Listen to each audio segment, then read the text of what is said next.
Salut mes amis, que Dieu vous bénisse abondamment. C'est un plaisir d'être avec vous dans l'émission du Luxembourg. Et j'aimerais déjà parler avec vous, madame, messieurs, vous que vous trouvez maintenant dans une condition de tristesse, dans une condition d'amertume. Vous avez une douleur dans votre intérieur que vous n'arrivez pas à supporter et vous n'arrivez pas à surmonter cette douleur. Douleur qui peut-être est venue à travers la perte d'un être cher, douleur qui est venue peut-être à travers des problèmes familiaux que vous êtes en train d'affronter, douleur qui est venue peut-être à cause d'un diagnostic que vous avez reçu de la part de votre médecin de famille. Et j'aimerais déjà, madame, messieurs, toute votre attention pour ce qui est arrivé dans la vie de cette dame-là. Madame Neuza, avec son mari, lorsqu'elle était déjà à l'église, elle a eu un problème grave de santé. Elle a eu un cancer dans le pied. Et le médecin a dit qu'elle devait amputer son pied à cause de ces problèmes. Mais regardez, qu'elle n'a pas, vous savez, laissé cette parole entrer à l'intérieur d'elle. Elle n'a pas accepté ce diagnostic. Elle est allée à Dieu. Elle a utilisé sa foi avec son mari et elle a obtenu le miracle. Elle était guérie. Et pas seulement guérie, mais sa vie a été complètement transformée. Regardez bien tout ce qui est arrivé avec Madame Nelza et son mari. Et ensuite, je reviens pour vous dire comment vous aussi, vous pouvez changer votre condition physique, votre condition de vie, votre condition familiale. Si vous n'amputez pas votre pied, vous allez mourir chez vous. Alors je suis rentrée chez moi totalement perdue. Un des moments les plus difficiles pour moi, c'est quand je l'ai vu à 2 heures du matin saigner au point de devenir rose. Mon nom est Neuza Brito et j'ai 38 ans. Mon nom est David Bride et j'ai 43 ans. Ma vie était très perturbée. Je suis arrivée à l'église parce que j'avais beaucoup de problèmes dans mon mariage. Mon mari était très agressif.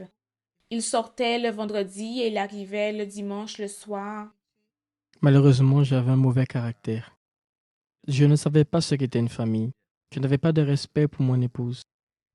Et je vivais une vie où moi-même je ne me reconnaissais pas. Je suis arrivé à un moment dans ma vie où j'ai essayé d'ôter la vie de mon épouse. Je suis arrivé ivre, j'étais avec ma maîtresse et elle toujours prenant soin de moi. J'ai pris un couteau et j'ai presque ôté la vie à mon épouse. Dans cette situation, je ne voyais pas d'issue. Je pensais seulement à la mort. Je disais, je vais prendre beaucoup de comprimés et je vais me tuer. Parce que ce n'était pas le mariage que j'ai demandé. Je suis arrivée à l'église à travers une invitation. On m'a fait une invitation et j'ai décidé de venir. J'ai dit, cette personne a dit, si tu vas là, ta vie va changer. Et vraiment, c'est ce qui est arrivé.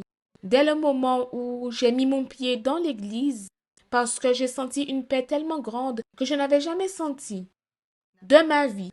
Dieu m'a nettoyée, il m'a purifiée, je me suis remise. Jour après jour, quand je suis arrivée à l'église, j'ai vu quelque chose de différent arriver en moi, jusqu'à ce que le Saint-Esprit, Dieu lui-même, est descendu en moi et il m'a changé complètement. Ça a été la chose la plus merveilleuse, plus parfaite qu'il aurait pu arriver et qu'il peut arriver dans la vie de quelqu'un. Parce que là, j'ai appris à savoir gérer mon mari, même s'il n'était pas converti. Il arrivait ivre, il sortait de chez sa maîtresse, il me demandait de partir. Et là, j'ai appris avec sagesse à savoir gérer cette situation. Je suis arrivé au point de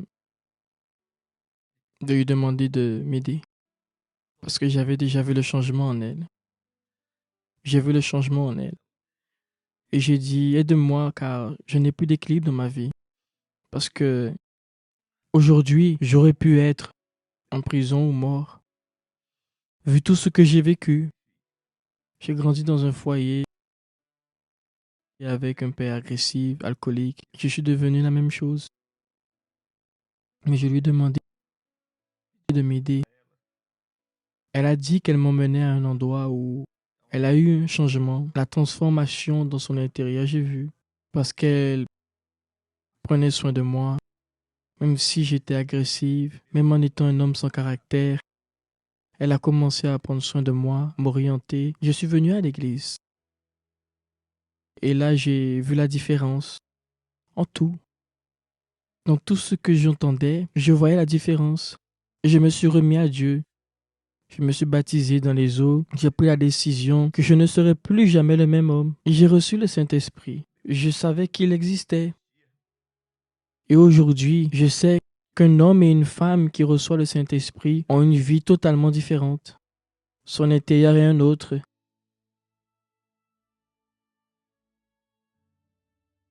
Un an plus tard, étant déjà un serviteur dans l'église, étant un ouvrier, nous sommes passés par une lutte très grande.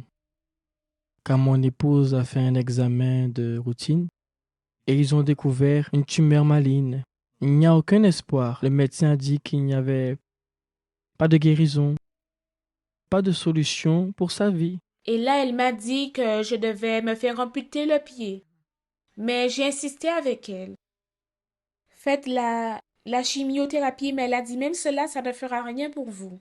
Si vous ne vous faites pas amputer le pied, vous allez mourir chez vous. Alors, je suis rentrée chez moi, totalement perdue. Alors là, on n'avait que la foi. C'était la chose la plus précieuse. Alors, jour après jour, aux yeux humains, j'étais en train d'empirer, mon pied s'est ouvert, a commencé à saigner, a commencé à sentir mauvais, seulement la famille restait tout près. C'était un point où il y avait 1 kilo de tumeur dans son pied. Et cette tumeur saignait, ça sentait mauvais, l'odeur horrible. Un des moments les plus difficiles pour moi, c'est quand je l'ai vue à 2 heures du matin, saigner au point où elle devenait rose. Ses lèvres étaient roses. Les yeux, elle était toute rose. Et là, c'était le pire moment où je la voyais inanimée. Je prenais son pied qui saignait et ça s'arrêtait pas. J'ai pensé que là, c'était le moment où elle allait perdre sa vie. J'ai prié, j'ai fait la prière. J'ai demandé à Dieu qu'il ne la laisse pas mourir. Et plus le temps passait, 6 mois, elle est restée en chaise roulante et alitée. Elle ne marchait plus. Elle est restée 6 mois alitée. Et j'ai perdu mon travail. On m'a licencié. L'argent finissait. Le propriétaire de la maison a demandé la maison. On vivait en location. Le propriétaire m'a donné 3 jours pour quitter la maison. Je ne lui racontais pas ses problèmes à cause de sa santé. C'est arrivé au point où j'ai dû prendre un morceau de pain de 4 jours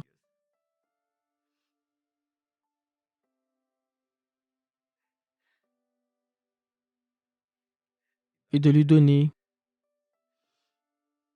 et sortir pour pleurer. Jamais je n'aurais supporté cette situation si je n'avais pas le Saint-Esprit. J'étais bombardé avec des pensées négatives, des voix négatives que ça ne marcherait pas. Elle va mourir. Il n'y a pas de solution. Dieu n'existe pas. Ce que tu as reçu n'était pas le Saint-Esprit. Mais en même temps, les pensées négatives venaient dans mon esprit. J'avais la force et l'autorité pour ne pas les écouter. Parce qu'avant d'arriver à l'église, j'étais un homme qui écoutait les pensées négatives et qui faisait tout ce qui était erroné. Pour moi, le Saint-Esprit n'existait pas. Je n'arrivais pas à me vaincre. Je n'arrivais pas à vaincre les mauvaises pensées. Et après avoir reçu le Saint-Esprit, en utilisant la foi pour la guérison de Neuza, je ne me suis jamais laissé emporter par cette situation. Les voix négatives. Pour moi, c'était primordial. Sans le Saint-Esprit, je n'aurais pas pu vaincre. Le Saint-Esprit me tenait par la main. À chaque moment difficile que j'ai traversé, à de nombreuses reprises, j'étais entre la vie et la mort. Et j'avais la certitude qu'il était là avec moi, me disant que j'allais vaincre, que je devais juste confier. J'ai entendu le pasteur dire que pour atteindre l'impossible, nous devons être persévérants. Car il y a beaucoup de choses impossibles qui ne changent pas du jour au lendemain. Ça peut durer. Et nous étions déjà pendant 8 mois dans cette situation et nous sommes allés avec la foi. Car tout comme Dieu a transformé mon intérieur et transformé son intérieur, j'ai cru et confié qu'il pouvait la guérir.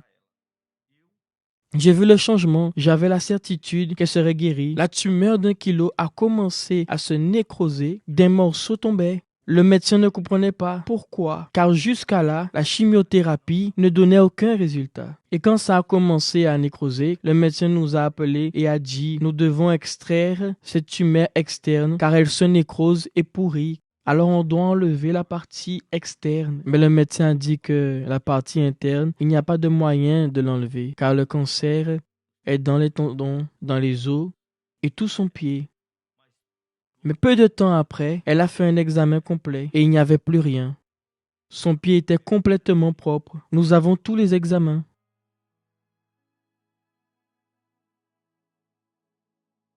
Aujourd'hui, ça fait déjà 14 ans que je suis guérie. Le plus important pour moi dans ce moment difficile, ça a été de persévérer dans les campagnes, dans les vœux de foi. Aujourd'hui, nous avons une foi inébranlable. Mon mariage est devenu encore mieux. On s'est unis encore plus.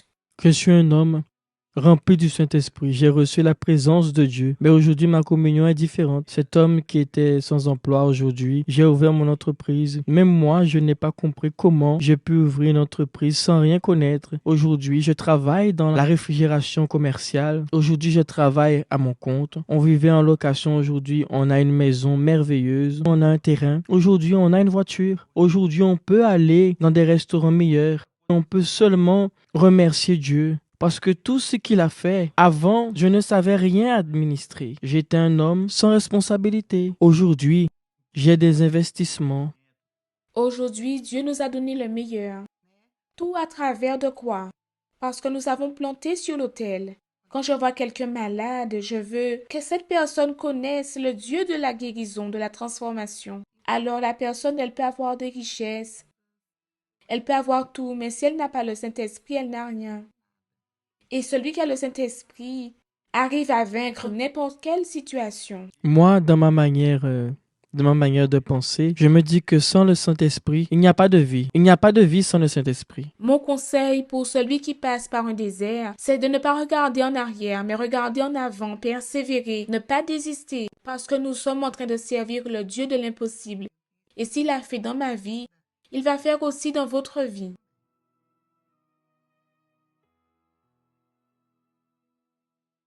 Quelle histoire merveilleuse, n'est-ce pas? La santé rétablie, vie professionnelle rétablie, l'intérieur a été transformé de ces couples et la vie aussi financière, la vie des couples, la famille, tout était restauré à travers la foi. Et peut-être vous vous demandez, mais comment il est-il possible que la vie d'un couple qui était condamné à la souffrance, au divorce, peut-être même à un féminicide, parce que vous avez entendu le monsieur parler qu'il avait menacé de mort à sa femme. Mais regardez comment, mes amis, la foi en Dieu, elle est primordiale. La foi en Dieu, elle est importante pour que la personne elle puisse vaincre ses problèmes. Beaucoup de personnes disent, j'ai la foi, mais il faut que vous compreniez qu'avoir la foi, ce n'est pas dire j'ai telle et telle religion. Avoir la foi, c'est chercher Dieu. Avoir la foi, c'est demander à Dieu de l'aide. C'est demander que Dieu, il vous sorte de la situation dans laquelle vous vous trouvez. C'est avoir une communication, une relation avec lui. Et c'est ça, mes amis, que nous apprenons à toutes les personnes qui arrivent ici au centre d'accueil. Elles apprennent à avoir une relation avec Dieu, à connaître Dieu, à chercher en lui la solution et la sortie dont elles ont besoin. Et j'aimerais vous inviter, madame, messieurs, pour ces dimanches, les dimanches des plus grands miracles, où chaque personne apportera une bouteille d'eau comme celle-là. Vous allez apporter.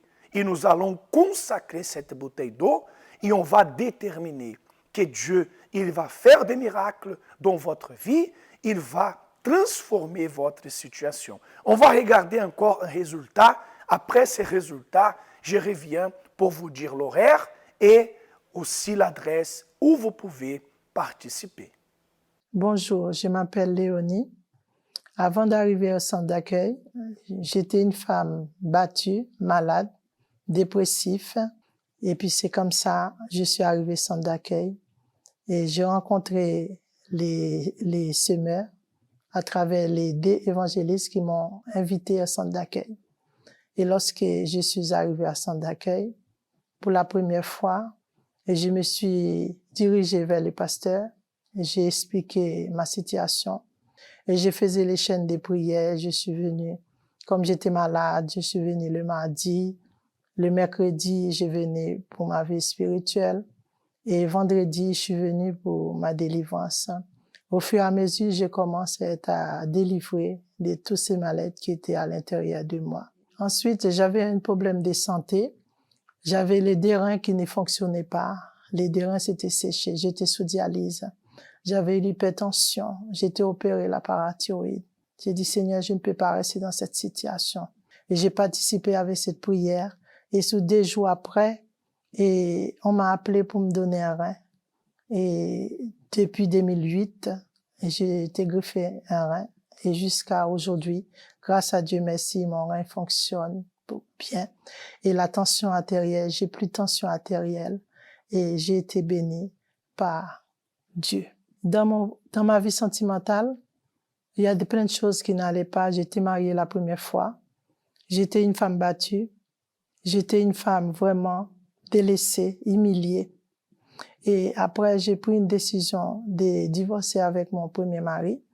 Après 6 ans de cela, j'ai rencontré un autre homme.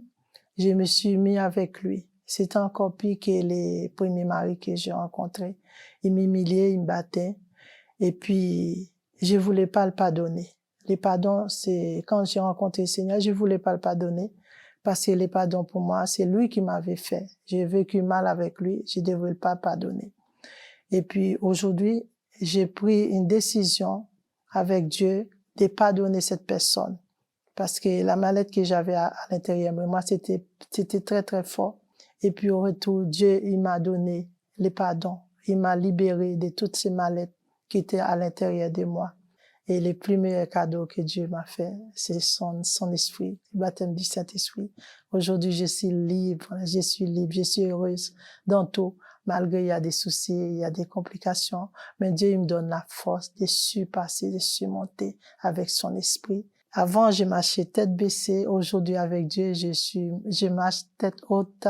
Je sais les difficultés, ils sont là quand ils sont venus, mais Dieu, il m'a déjà toujours donné la condition de surpasser toutes les difficultés. Je suis heureuse, j'ai la paix à l'intérieur, j'ai la joie de vivre, je me sens belle, je me sens vraiment. Tout ça, c'est grâce à Dieu. Les dimanches, les centres d'accueil universel, ils se transforment à un endroit de foi, à un endroit de recherche à Dieu, de recherche au Saint-Esprit, à un endroit où les personnes arrivent souffrantes, malades, tristes, angoissées, tourmentées, et elles sortent complètement différentes. C'est ça qui va arriver ce dimanche, le premier dimanche du mois de février.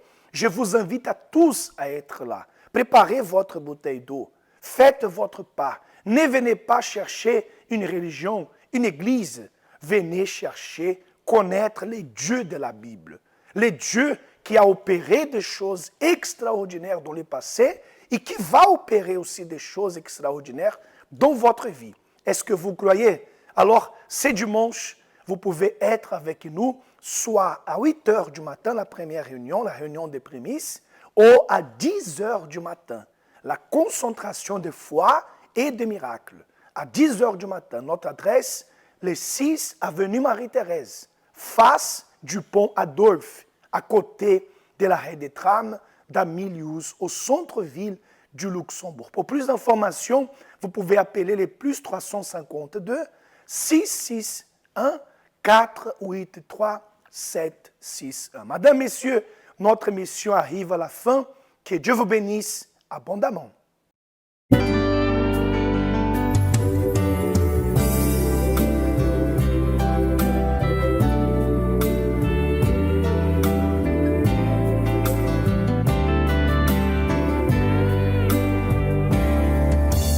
Envoie ton onction pour guérir. Envoie ton onction pour délivrer. Envoie ton onction pour renouveler. Envoie ton onction pour restaurer. Guéris-moi, Seigneur Jésus, viens me guérir. Guéris-moi, Seigneur Jésus, viens me délivrer. Envoie ton onction pour guérir. Envoie ton onction pour délivrer. Envoie ton onction pour renouveler. Envoie ton onction pour restaurer. Guéris-moi, Seigneur Jésus, viens me guérir. Guéris-moi, Seigneur Jésus, viens me restaurer. Guéris-moi, Seigneur Jésus, viens me guérir. Guéris-moi, Seigneur Jésus, viens me délivrer.